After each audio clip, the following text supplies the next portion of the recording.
दिल्ली की पूर्व मुख्यमंत्री आतिशी जी ने आप पे आरोप लगाया है कि जब से आपकी सरकार बनी है, सरकार आप नहीं आपके पति चला रहे हैं।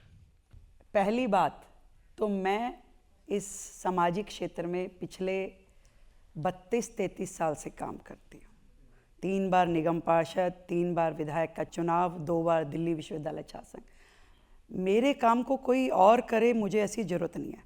पर हाँ, मेरे साथ में मेरी टीम के रूप में हजारों कार्यकर्ता जुड़ करके काम करते हैं। आज वो पार्टी के लोग भी हैं, आज वो RAA के लोग भी हैं, आज वो परिवार के लोग भी हैं। तो भाई, परिवार का सदस्य होना ये तो नहीं कहता कि आप सहयोग नहीं कर सकते। तो जैसे हजारों कार्यकर्ता मेरे साथ जुड़े हैं, ऐसे ही मेरे परिवार के सदस्य भी मेरे साथ जुड़े हैं और मिलकर काम करते हैं। रेखा जी, ये सही है कि जिस समय शादी हुई थी उसके बाद में कुछ समय के लिए आप पब्लिक लाइफ छोड़ के घर बैठ गई थी, परिवार की जिम्मेदारी? रजत जी, मैं तो एक ऐसे परिवार से आई हूँ जहाँ पे जब मैंने दिल्ली विश्वविद्यालय छात्र संघ का चुनाव लड़ा, पहले दिल्ली यूनिवर्सिटी की सेक्रेटरी बनी, तब तक मेरे परिवार में पता नहीं था कि ये क्या होता है। जब प्रेसिडेंट बनने के लिए पार्टी ने कहा कि चुनाव लड़ना है, तो मेरी माँ ने कहा, अरे भाई, ये राजनीति बनियों के बच्चों का काम तो बिल्कुल नहीं है, और लड़कियाँ तो बिल्कुल इसके लिए अलाउड नहीं है। और उसी तरीके से जब शादी हुई तो वहाँ पे भी लगभग ऐसी ही मानसिकता थी कि भाई ठीक है, सीधा साधा जीवन हो, अपने घर गृहस्थी संभालो। तो ये पार्टी, भारतीय जनता पार्टी का ही मैं समझती हूँ कि एक नेतृत्व था कि उन्होंने ऐसी लड़की जो कि अच्छा काम कर सकती थी समाज में जुड़ के, उन्होंने मुझे वहाँ से खोजा, मेरी उंगली पकड़ी, पार्टी में लेके आई, काम दिया और धीरे धीरे इतना नरिश किया कि वो अंकुरित बीज आज एक वृक्ष की शेप में आ गया और अपनी छाँव से हजारों लोगों की मदद रोजाना कर पा रहा है। अब मैंने सुना है कि आप देश में जहाँ भी जाती हैं वहाँ महिलाएं ज़रूर आपके पास आती हैं और उनको लगता है कि हाँ, इनसे इंस्पायर हो सकते हैं।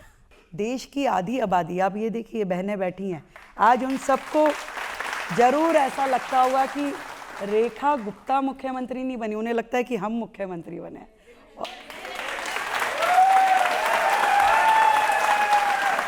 और उनका इतना प्यार मुझसे है कि मैं जहाँ जाती हूँ, आप और राज्यों के मुख्यमंत्री को देखो, कोई 2 फीट दूर नज़र नहीं आएगा, पर जहाँ मैं जाती हूँ मेरी ये बहनें मुझे घेर लेती हैं, मेरा हाथ पकड़ती हैं, मुझे गले से लगाती हैं और इतना आशीर्वाद देती हैं। उनको लगता है कि जो जीवन में हम नहीं कर पाए, आज हमारी एक बहन को मौका मिला है, तो आप करिए, हम आपके साथ हैं। एक सवाल और ले सकते हैं बहन? वर्तमान में जितने भी मुख्यमंत्री हैं, उनमें आपके पसंदीदा मुख्यमंत्री कौन है और आप उनसे क्यों प्रभावित हैं? मुझे मेरे पसंदीदा मुख्यमंत्री योगी जी हैं।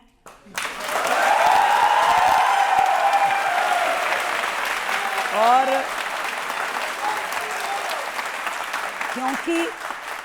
क्योंकि वो आप सबको भी पसंद है, इसलिए मुझे भी पसंद है। रेखा जी, कहा जाता है ना कि सिर मुंडाते ही ओले पड़े। आपके बारे में कहा जाता है कि मुख्यमंत्री बनते ही केजरीवाल पीछे पड़े।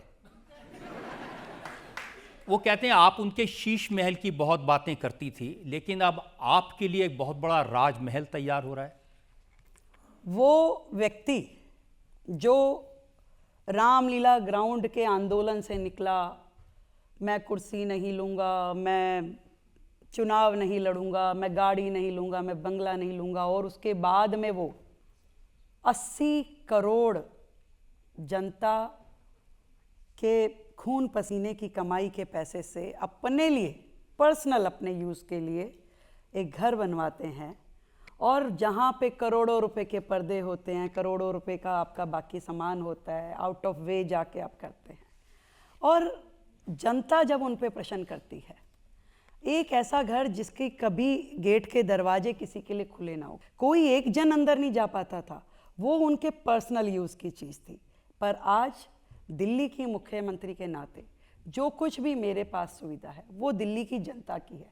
आज यदि मुझे 4 महीने मुख्यमंत्री बने हुए हैं, तो मैं अपने घर से, मेरे पास यदि जगह नहीं है तो मैं अपनी गली में टेबल चेयर लगा के बैठती हूँ, और हजारों लोग रोजाना वहीं से मैं उनकी जन सुनवाई करती हूँ। तो आज तक मुझे सरकार की ओर से कोई सरकारी आवास नहीं मिला है, पर यदि आज जो आवास मुझे दिया जा रहा है वो भी आज तक के इतिहास में शायद ही किसी मुख्यमंत्री ने लिया हो कि एक जगह जहाँ पे एलजी के 4th ग्रेड का एम्प्लॉई बैठता हो पूरी की पूरी दिल्ली में, क्योंकि मुख्यमंत्री आवास के नाम पे कुछ था नहीं। मेरे लिए बड़ा आसान था कि वो मुख्यमंत्री आवास था, मैं जाती और वहाँ रहती, परंतु मैंने मना किया कि नहीं, इस शीश महल में मैं जाके नहीं रहूँगी।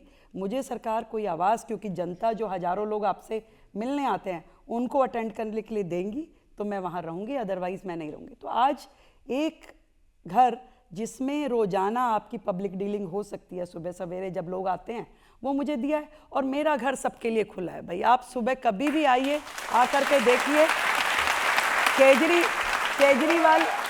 केजरीवाल साहब के यहाँ तो कोई जा नहीं सकता था, पर दिल्ली की आपकी अपनी गई थी मुख्यमंत्री स्वाति मालीवाल उनसे मिलने। हाँ,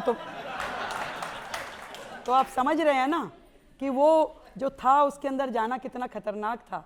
पर मैं सभी, मेरे पास तो ना केवल दिल्ली के बल्कि दिल्ली एनसीआर से भी जब लोग आते हैं तो हमारा घर, हमारा ऑफिस, जहाँ पे कभी पिछली सरकारों के दौरान कोई जा नहीं सकता था, उन सब के लिए खुला है। मुख्यमंत्री आपकी है, मेरा समय आपका है और मेरा घर भी आप ही का है। अब देखिए, जो आपके घर के बारे में 28 जून को पीडब्ल्यूडी का एक टेंडर जारी हुआ है, जिसमें लिखा है कि मुख्यमंत्री का जो घर बनेगा उसमें 24 एसी होंगे, 5 स्मार्ट टीवी होंगे 9-9 लाख रुपए के, 3 बड़े झूमर लगेंगे, 115 लाइट्स लगेंगी, 23 सीलिंग फैन लगेंगे, 6 गीज़र होंगे, हाई क्वालिटी आरओ होगा, 10 फ्लड लाइट्स होंगी, एडवांस सीसीटीवी होगा और टॉप क्लास इंटरनेट। सर, मैं कल ही अपने ऑफिस को शुरू कर रही हूँ, मैं आपको निमंत्रण देती हूँ, आप जरूर आइएगा। और ये सारी चीज़ें जो माननीय आम आदमी पार्टी के नेतागण कहते हैं उनको जरूर चेक कीजिएगा। मैं इतनी बात जरूर कहना चाहूँगी, वो लोग जिन्होंने भ्रष्टाचार की पराकाष्ठा दिल्ली में लांघी, वो लोग जिन्होंने दिल्ली का इतना नुकसान किया और दिल्ली वालों ने फिर भी उनको 10 साल का इतना क्लियर कट मैंडेट दिया, और आज यदि वो आकर के दिल्ली के माहौल को खराब करना चाहें, दिल्ली के लोगों को मिसगाइड करना चाहें, आज हमारे घर में मतलब जो लग रहा है उनके डोरमेट थे उतने के जितने का मेरा पूरा घर बन रहा है, उतने के उनके डोरमेट और पर्दे लगे हुए थे। तो आज वो ये कहें, हमारे ऊपर इल्जाम लगाए तो उन्हें शोभा नहीं देता। तो इतना कहना चाहूँगी कि बागवान ने भी न जाने कैसे कैसे शौक पाल रखे हैं, फूलों के गमलों में कांटे संभाल रखे थे। इस सियासत में तो चित भी उनकी, पट भी उनकी, हमने क्या बेवजह सिक्के उछाल रखे हैं।